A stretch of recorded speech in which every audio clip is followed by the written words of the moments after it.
point dans les écoles marseillaises. Une rentrée 2016 particulière, 6 mois après la polémique sur leur état d'insalubrité. Et pour évoquer la situation dans les collèges et les lycées, nous recevons, vous le voyez, Laurent Tramoni du syndicat SNES-FSU.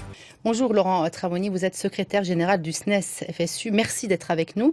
Bonjour. Vous appelez à la grève la semaine prochaine, le 8 septembre, pour dénoncer les conditions de cette rentrée. Pourquoi si vite ?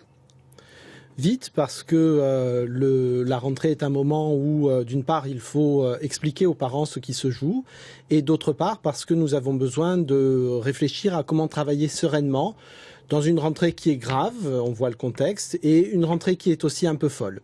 Donc avant tout, je voudrais souhaiter une bonne rentrée à tous les personnels et à tous les élèves, et dire aux parents qu'ils se rassurent, ils confient leurs enfants à des professionnels qui vont faire le maximum pour que tout se passe bien toute l'année. L'école est souvent critiquée, des réformes sont nécessaires. Pourquoi ne pas les accepter ?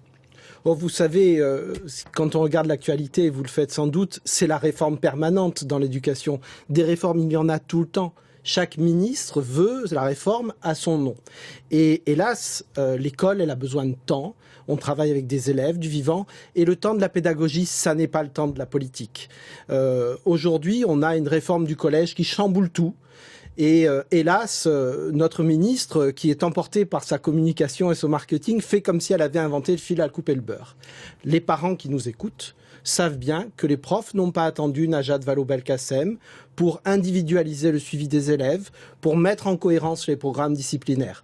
Non, ce qui est important avec ce qui se joue aujourd'hui avec la réforme du collège, c'est hélas la baisse du temps scolaire. Mais justement, les journées, on disait qu'elles étaient trop chargées pour les enfants. On diminue le nombre de cours dans les collèges. C'est pour vous, normalement, une bonne nouvelle. Écoutez, tout le monde voit bien dans quelle société nous sommes aujourd'hui, que la France est tiraillée par des forces centrifuges très graves.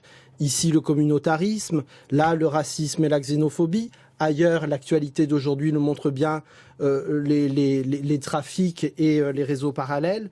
On a besoin de plus d'écoles aujourd'hui.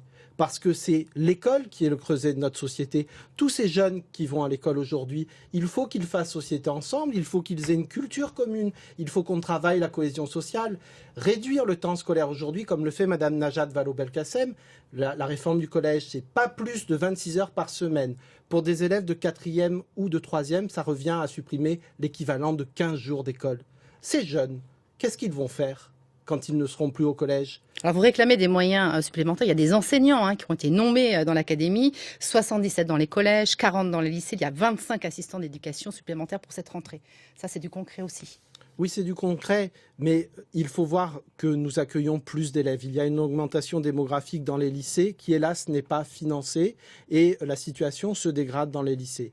Mais ce que je veux dire, c'est que la place naturelle de nos jeunes, c'est d'être à l'école.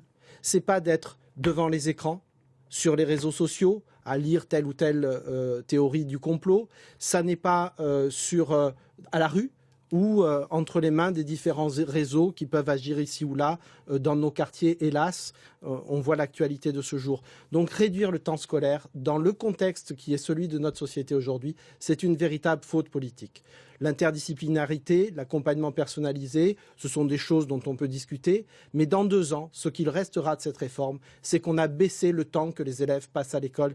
Et ça, pour les milieux populaires, mais aussi pour les classes moyennes qui travaillent beaucoup et qui ne peuvent pas rester avec les élèves. Juste un mot pour qualifier cette rentrée. Un mot, un seul. Une rentrée grave parce que... un mot.